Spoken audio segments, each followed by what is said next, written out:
So you walk into a business, you're all fired up, you're going to make the sale, and then on the counter you see it. Dun, dun, dun, a point of sale system. And your heart sinks. Oh, I can't make the sale. What am I going to do?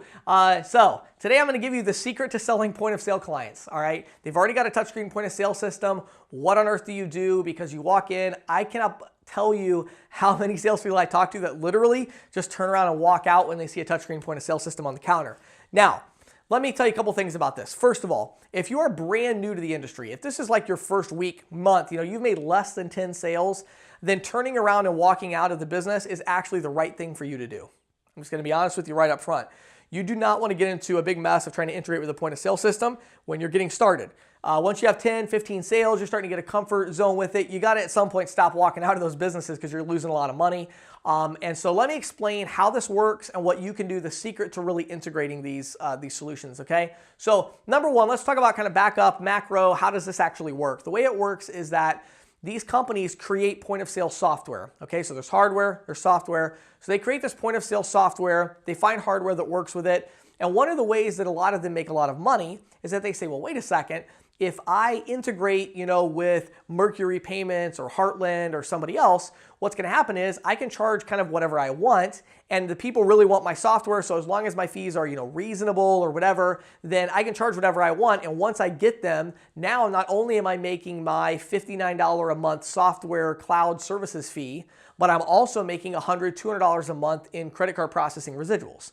So a lot of point of sale companies are actually based off of that model. That's how they make all their money, is they, have an integration, and that's the only one that they have. So that's the problem. So when you walk into a business and you see a point of sale system, a lot of times you don't know which direction to go. So let's talk about how you approach this and then the secret to actually getting this to happen. So the way you approach it when you walk in is I always walk in and I kind of use what I call negative sales tactics, which means if you tell somebody something that's negative about your service or your offering, they're always going to trust you a lot more. I know that sounds maybe counterintuitive, but I'll give you an example. I'll walk in and say, hi, my name is James Shepard. How you guys doing today? Hey, I've got a small business here in the area. I do payment processing services. Now, I see you've got a point of sale system, and so to be honest with you, a lot of times I can't even integrate with these things because the point of sale company they lock it up. It's not that I can't integrate technologically, but they restrict you from doing that because they're making so much money off the credit card processing. Do you mind if I ask, what's the name of the software provider, and do you know who you do the processing through? So that's how I approach it. Right off the bat, I explain to them that I may not be able to integrate with it. And so it just kind of puts them at ease to make them realize, I'm not trying to sell them something today because I literally can't. I have to learn a little bit more about the software and see if I can integrate. So that's going to give me the information that I need. From there, once you're really, really experienced, just from that information, you'll kind of know if you can sell them or not in a lot of cases. But still today, there's a lot of times I walk in and I still don't know if I can sell them or not because there's so much software. I mean, there's thousands of different software vendors out there that have this customized software that only works with dentist offices or whatever.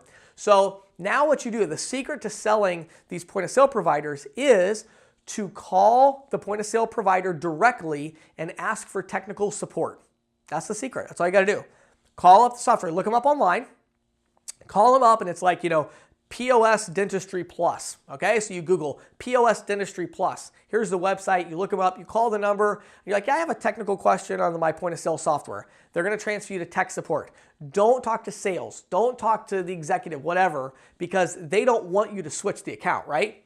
Talk to tech support. Hey, I've got a question for you from, I'm over here at XYZ business. So you don't want to say you work for the company. You don't want to say that you don't work for the company. You just say, hey, I'm over here at XYZ company, and we just have a question on our point of sale system. If we want to switch this software to another payment processing provider that we found that we really like, lower our costs and things like that, what does it cost for us to get you guys to actually switch out and use a different vendor? What's involved with that process? And they will usually tell you. Now again, probably about 30% of the time, they're literally going to say, we don't do that. Like, we only work with these two processors. And why are they doing that? Because they want to make money. I mean, that's why they're doing that. They want to lock in their profits. But I would say about 60 to 70% of the time, they can work with, different processors, but they charge $500, $1,000, $200, whatever, and that's their fee. Now, is it really difficult to integrate with another processor? In many, many, many cases, it's not. They're probably using the same gateway, authorized.net or whatever, NMI, but the reality is that they just want that money to offset all the money they're going to lose over the next, years of processing, so they're going to charge an upfront cost. So what you have to do then is take your upfront bonus money, work with your processor, pay that off so you can switch them over. The odds are if they're locked in like that, their rates are probably really, really high and you can save them a lot of money, okay? Now, I kind of gave you the one secret. I really have two. So you're going to get a bonus secret here of how to sell these. The other big thing is you've got to have a lot of different front-end solutions, okay? What I mean by that is some of you don't understand how front-end and back-end work. So think of the front-end as the technology that allows you to authorize a credit card transaction. Okay, so that's the front end. It communicates with the Visa, MasterCard, Discover network to see if the transaction's approved, sends back an authorization code. That's the front end, okay? The back end is when you actually are moving the money around. That's a very different thing, okay? So what you have to do is you have to have multiple different front end solutions. The ones you really have to have for sure, you need to for sure have First Data front end, TSYS front end for sure. I really like having Vantiv as well. So as many different front ends as you can have, the better. Now this is where you either have multiple processors or ideally you find one processor that has 2, 3, 4 different front end, that they use. They may have one back end, they may have different back end systems, whatever, but one ISO that you work with. And again, we talked about it in a video yesterday of like all the different, is it an ISO, is it a processor, is it an acquirer? I don't even know anymore, honestly. It's so ridiculous the way that the names everybody uses, but I'll say an ISO in this case. Your sales organization that you work with, make sure that they give you access to multiple front ends, because if they don't, you're gonna have a really, really hard time integrating with all of the different point of sale solutions out there, because each one is gonna say, well, yeah, we can do any processor as long as they're on TSYS, because we integrated with TSYS. Okay, great. If you don't have TSYS, you're sunk, or we can integrate with Global or whatever. So you want to have as many front-end solutions as you can. So call your processor and just ask them that question. What front-end solutions do you have?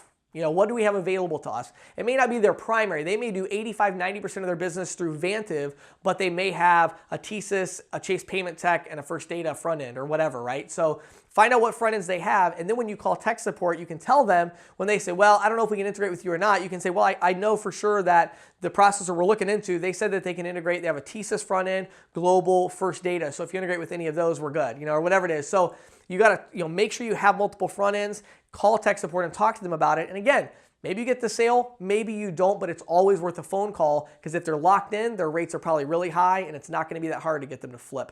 So that's the secret to selling point of sale clients. Hopefully that'll help you to sell some bigger accounts this next week.